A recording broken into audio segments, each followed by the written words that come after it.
This is Stacy Shepperton, co-author of Social TV, and I'm here with Tara Maitra from TiVo. Thanks, Tara. So I want to talk a little bit about what TiVo is doing with the second screen. Can you talk a little bit about that? Sure. So uh, we think about social networking and second screens, and then look at how TiVo subscribers are interacting with a big screen. And when we always get the question, well, when are we going to see Facebook or Twitter integrated within TiVo? We really are taking advantage of the second screen in our TiVo app to capture that second experience, because we think that even though social networking provides obviously a community and a social experience, it's a personal social experience. And so we believe it's best suited for a second screen. That's great. And so, how do you incorporate that social networking into the TiVo experience? What does it look like for the consumer? Well, we're going to continue to evolve it, but within the TiVo application today, you can use it for many different functions, from your scheduling your recordings. It can function as a remote control, but we're also integrating with Facebook and with other social networking sites, where you can find ways to share your favorite programs with your friends, make recommendations, and we will ultimately be able to integrate social networking recommendations back into the TiVo user interface as well, where it's not so much that you're sharing personal messages, but for example, if you were recommending programs to me, those programs could be available through graphic images through the TiVo user interface as a reminder to me that I might want to record those shows.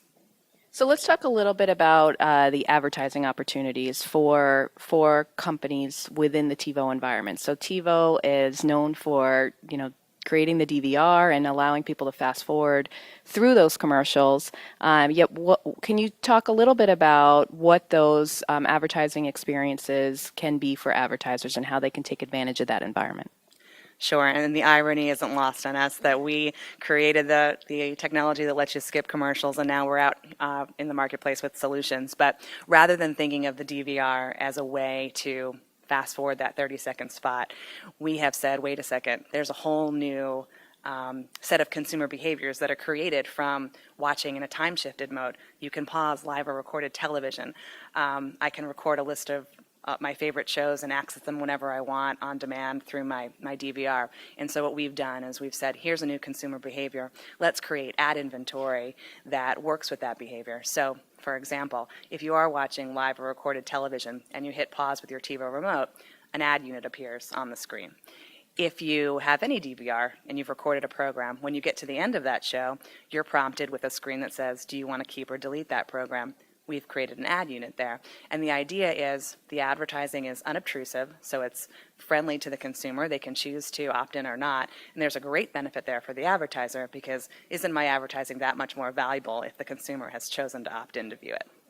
And so those different entry points I explained are essentially short invitations from the advertiser to engage greater with the brand. If you were to click on those, any of those, the pause, the delete, it brings the viewer to an area. We refer to it as a showcase, but just think of it as almost like a mini website. And the advertiser can provide long-form video clips, short-form video clips, coupons, requests for more information, free samples. Anyway, anything that any message that the consumer wants to get, advertiser wants to get across. And so, as things are changing in the television landscape, we've talked a lot about this with a lot of different companies.